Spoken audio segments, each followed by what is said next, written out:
Hello, everybody. Welcome to AP US History. I am Mr. Ancharsky. Here I am once again. I'm torn into pieces. Can't deny it, can't pretend. Just thought you were the one, broken up deep inside, but you won't see the tears that I cry. I messed up that last part. Anyway, welcome AP US History. This is the beginning of Unit 3 with our very first chapter in Unit 3, all about the War of 1812. Just like the other videos, this video is going to be 20-ish minutes long. I'm going to put a timer on my phone. There it is. And I'm going to press start. So this is just a quick review in case you were not here for this particular lesson. But it's a pretty straightforward one, all things considered. Before the timer gets started, these are the lesson topics right here. We're entering into Unit 4, actually, of our class. We're talking about... a little bit about America on the world stage, particularly with the War of 1812. All right, without further ado, let's get started and begin. All right.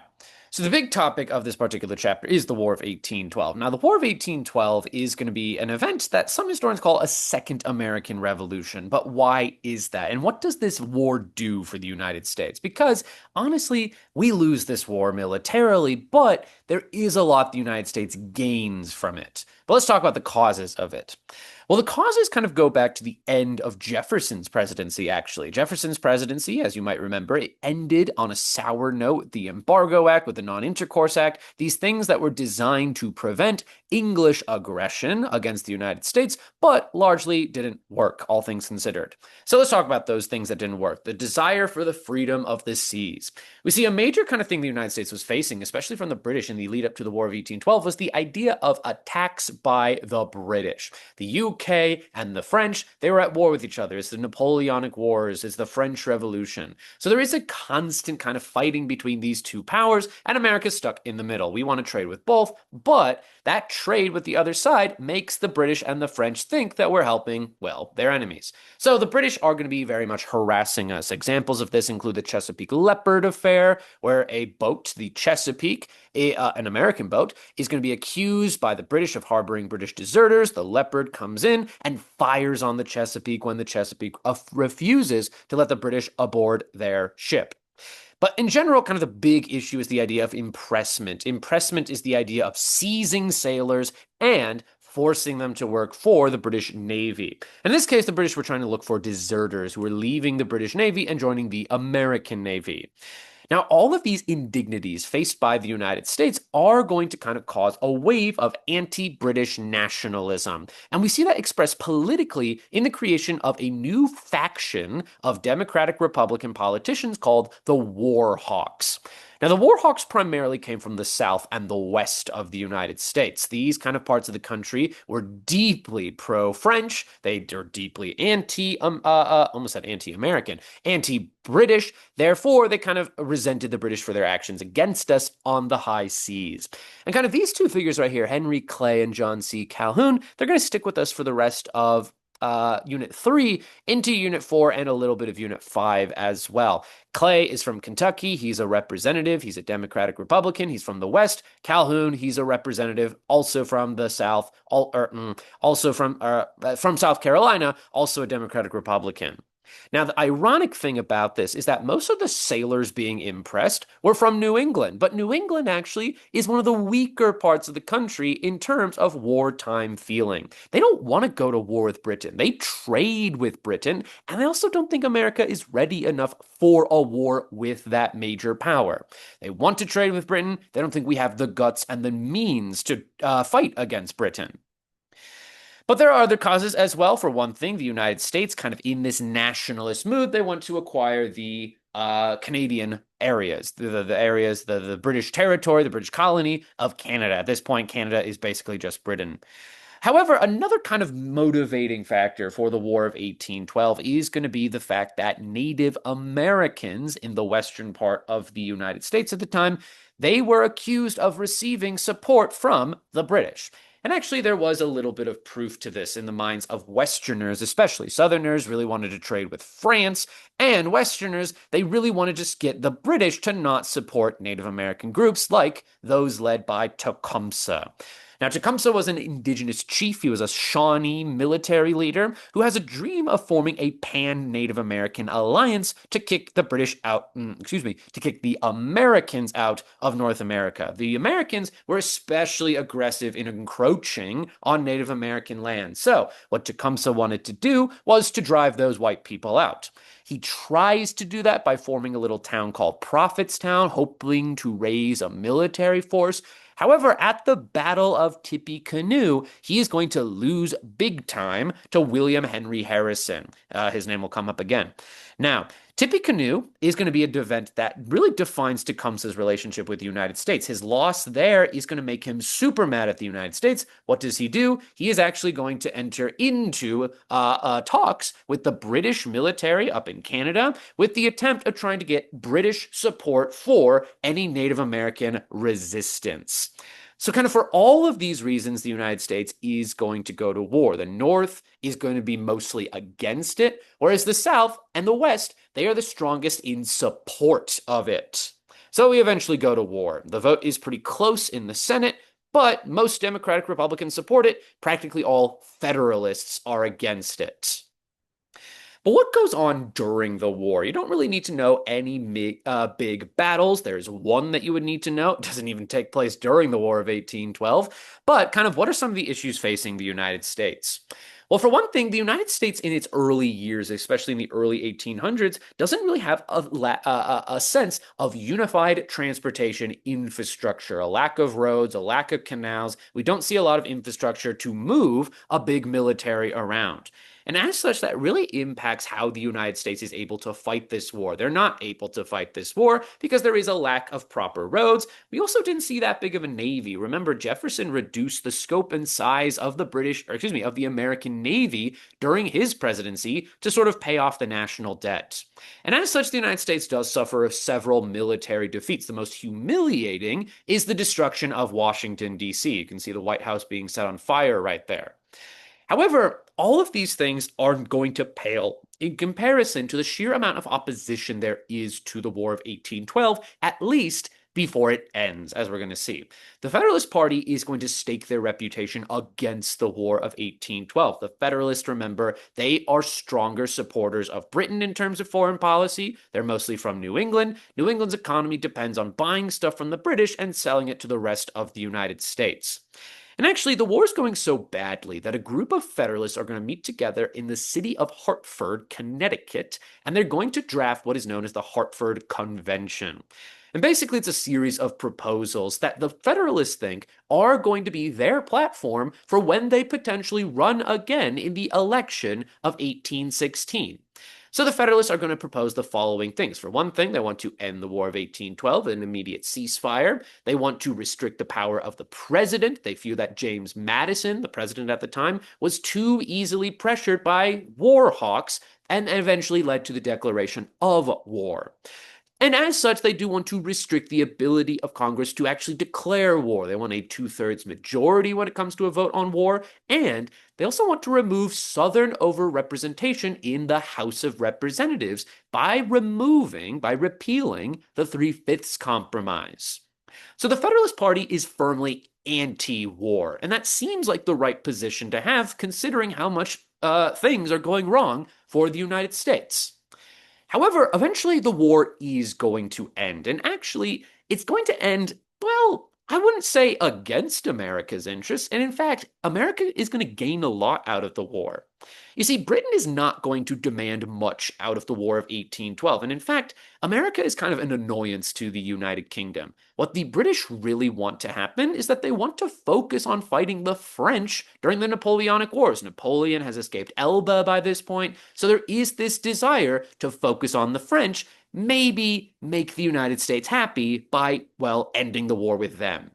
So in 1815, we see that eventually British and American diplomats, they're going to meet together in the city of Ghent in Belgium, and they're going to sign the Treaty of Ghent. Now, what the Treaty of Ghent basically says is status quo antebellum. The British are not going to gain anything from the United States, and the United States is not going to lose anything. Basically, the borders that existed before the war, they exist after the war is over.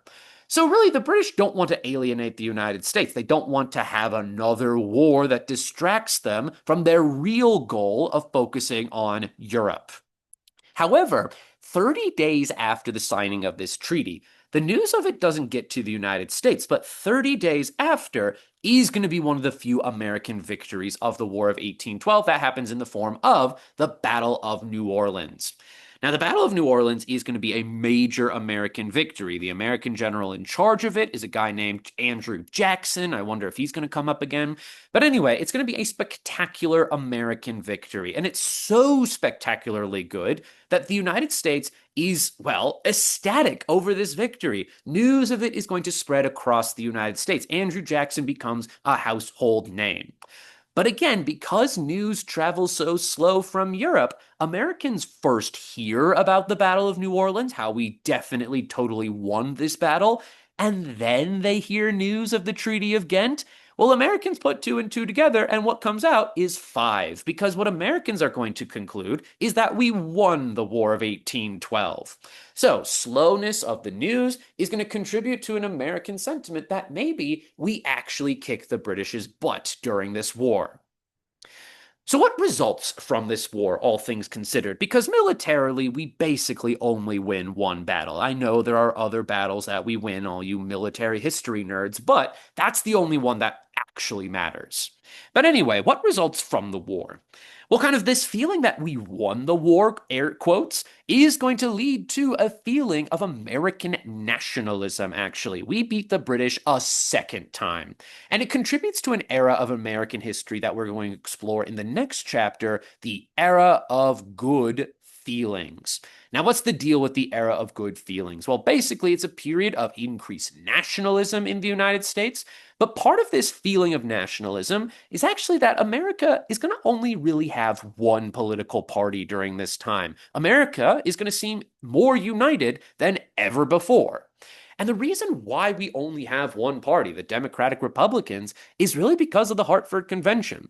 The Federalists made their reputation being against the War of 1812. But when news of the Battle of New Orleans happens, when news of the Treaty of Ghent happens, Americans think that we won the war. There's a sudden wave of nationalism.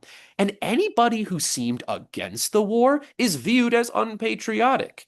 So the United States Federalist Party is really going to start fading away into irrelevance after the Hartford Convention, after the War of 1812. Most average Americans view them as unpatriotic, pro-British slobs, basically. And some Federalists are going to abandon the party and they become Democratic Republicans. A very notable example of that is John Quincy Adams, actually. However, this is also called the era of good feelings because America is not in any kind of period of tension with any major European power. So we see that after the War of 1812, after the Napoleonic Wars, more importantly, Europe doesn't really want to bother with the United States. Europeans are more focused on rebuilding following Napoleon. European countries like Spain and France, they're more focused on securing their holdings in North America. And we eventually see that America is going to kind of benefit from Europe focusing on itself. And this is going to begin kind of a period of ease tensions between the United States and European countries. For one thing, in France, Napoleon is gone. This aggressive military leader is gone, who was kind of doing anti-American actions like the Continental System. He's gone. Poof, he's gone. Bye-bye, as they say. But we also see that the United Kingdom, the British, the English, I use them interchangeably, they are also going to begin a period of actually, well, relatively warm relations with the United States. The Treaty of Ghent is really going to signal the beginning of a sort of pro-US, pro-American outlook by the United Kingdom, by the UK. It begins a period that diplomatic historians call the UK-US rapprochement. And kind of a symbol of this easing of tensions between both countries is the Rush-Bagot Agreement, signed in 1818 or so. Now, the Rush-Bagot Agreement is going to do basically one thing. It demilitarizes the border between the United States and Canada, especially in the Great Lakes region. So kind of America and the UK they're beginning kind of much closer relations. The UK doesn't want to deal with the United States, and the US benefits from having a friendly neighbor to the north. But speaking of a friendly neighbor to the south, kind of we see that Spain is really in a spot where they need to focus on their colonies in North America. They can't have aggressive policies towards the United States. So we do see that kind of in the aftermath of the Napoleonic Wars, Spain seeks to strengthen control over its colonies in North America. It is going to warm up to the United States so that Spain doesn't have to deal with us. And kind of the example of that is the Transcontinental Treaty, aka the Adams-Onis Treaty. Now, what the Adams-Onis Treaty, aka the Transcontinental Treaty, is going to do is it does a couple of things. For one thing, the United States is going to purchase the territory of Florida from the Spanish. So the Spanish have one less thing to worry about. They have one less colony to worry about. The United States gains Florida. The story behind that actually is that the United States kind of created a minor diplomatic incident when Andrew Jackson invaded the colony, pursuing Native Americans, Seminole Native Americans. And in response to kind of not wanting to go to war with Spain, basically the United States says, what if we give you $5 million in compensation? We get to buy Florida, but also we'll define the border between the United States and the Spanish colony of New Spain. So it sets the border with New Spain from the Gulf of Mexico all the way to the Pacific Ocean. We acquire Florida. We pay off the Spanish $5 million. So, easing of tensions with European countries. We are kind of increasing our visibility on the world stage because of the War of 1812. But we also see that an unfortunate side effect. If any group loses out on the War of 1812, it's not just the Federalist Party, it's Native Americans. Native American resistance to the United States is largely going to crumble in the Northwestern territories after the War of 1812. For one thing, the British, in line with their more positive relations with the United States, they're going to stop any military or economic supplies going to groups like the Shawnee, for example. And without this lifeblood of military support from the British, groups like the Shawnee in the Northwestern territories are going to be unfortunately displaced by white settlers. And we do see that kind of this displacement of Native Americans, it is going to lead to, Native Americans is going to lead to further westward expansion, which is going to become a big deal later in this unit. All right. I think that's everything, actually. So I got done early. That's wonderful news. Claude is right here, actually. Let's say hi to Claude. Can you say hi, Claude? Can you say hi? No, you can't. You don't want to see the people. Oh, no, you do want to see them. Look, baby. Look at the screen. Look at the screen. You see that? You see them? You know, you do see the people in the video world, the internet world? Yes, you do, baby boy. You're the biggest baby ever. Oh, yes, you are. All right. Well, that's enough from me. I got two more videos to record. Who knows? Maybe this next one will be a part two-er. All right. Have a great day, everyone. And